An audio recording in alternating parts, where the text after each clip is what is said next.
Welcome back. Today is February 16th, 2019, and this is A Few Minutes in Voice. Today I'll be sharing the latest news in voice development, reviewing an Alexa skill called passphrase, and sharing some pointers for expanding your brand with voice. I recently had the chance to enable and use a skill called passphrase. And passphrase is very cool because it's a skill that generates passphrases that can be used as passwords for online accounts, like Facebook or your banking information, stuff like that. And information experts now recommend using phrases rather than actual passwords.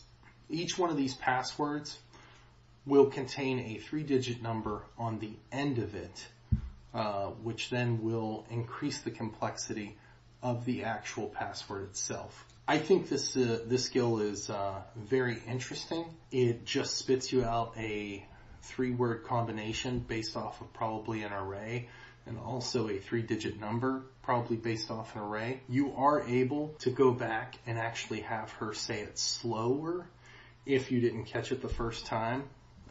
Which is really cool. But the only problem that I have with it is there could be a situation where you wanted to write down a password, you weren't able to write it down accurately, and you missed it the second time, and it's pretty much gone forever after that.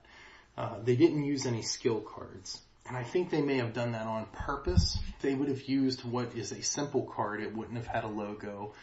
It would have just had text. I believe that they probably did this on purpose so that even you get a one chance Charlie, and if you don't catch it that first time around, too bad, just ask for another one and it'll generate you another one.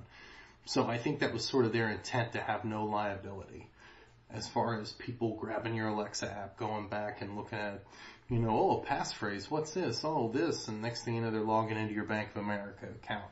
So I get that. I think these skills overall, especially this skill, is just to get you thinking, because everybody wants to put down, their kid's name, plus the 2-digit, year that they were born in, and the month, and all this other stuff.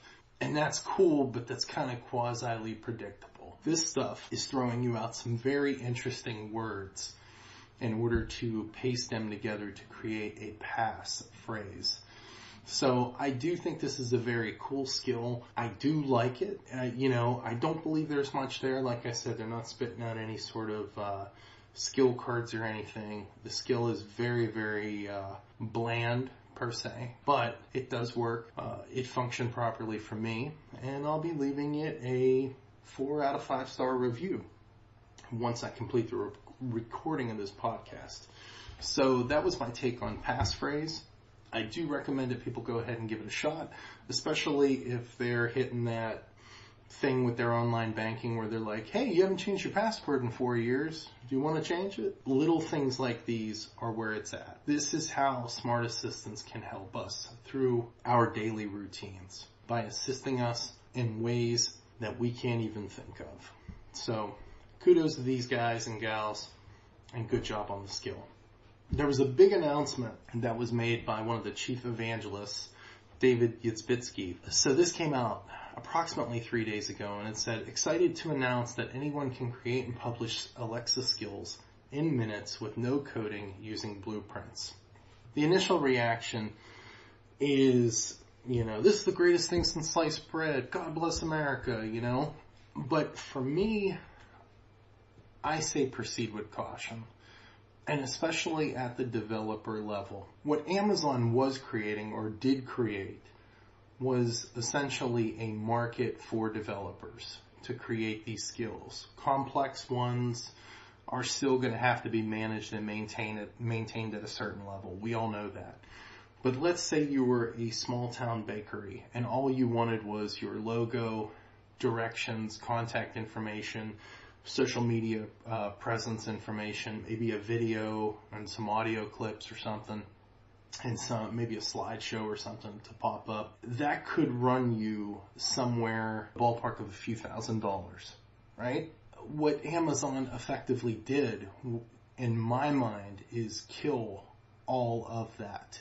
They stopped, they essentially took the low-hanging and middle-hanging fruit away from the developer community.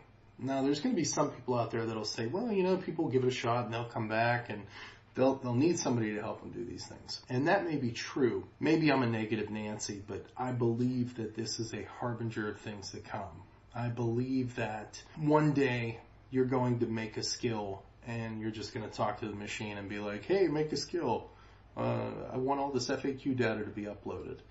And that brings me to my point of, why would a small business or even a medium-sized business that just wants a presence or a redirect function of, oh, if you'd like to know more, contact us at this number.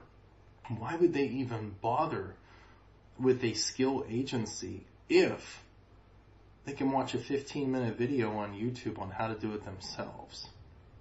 And I get that Amazon is, trying to expand the skills store and get a max number of skills out there. But we've got serious problems in the skill community as it is. I dumped tens of hours in to finish that phrase and put it on the skills store. And, it's receiving some traffic. But discoverability is a huge issue. And for me, I don't see how being able to tout we have a quadrillion skills on the skill store is going to make discoverability or even the quality of the skill be any better, which is something that we should be looking at. And that's one of the things that I kind of preach. Like I was, like I said last time, I was beating my head off of a wall trying to get that remote function to work. Finally, I reached out. I was able to get it to work. Boom, got it running. No harm, no foul. But if we're entering a realm where anybody that knows how to use a mouse can design a skill and that's the way they want to go, then this is going to seriously inhibit developers, prospects from making money. It's essentially going to get sucked to the higher or larger skill or software development companies in order to make these skills. The guy on the side, the guy that was doing this on the side could effectively be out of work. And, maybe I'm the only guy that's saying that, it's really raining outside when everybody else is saying it's 70 to 75 degrees and sunny. But I just think we need to be very cautious about this because now it's the U.S. store that they could publish to. Next, it's going to be, all the other stores. And after that, it's going to be, and so on and so forth. So just keep that in mind. And, it's one of those things where I say be careful what you wish for. Because sooner or later, it's gonna be away from actual thought, creativity, and coding. And it's just going to be on the luck of the draw.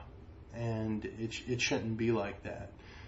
As I said before, there's a lot of issues with inside of the skill store itself as far as discoverability goes and transparency throughout the skills being placed on the skill store and where they're placed on the skill store. So I'm a little bit leery about this, and I would be very interested in hearing your thoughts, everyone's thoughts as well. So I will have a link to the announcement in the episode description. And I look forward to anybody's comments or questions in regards to it. And as far as that goes, I think that's about it for this episode. I'd like to thank everybody for being a part of the community. And please pass this on to your family and friends. And if you could, please leave us a review wherever you get your podcasts. Thank you and good night.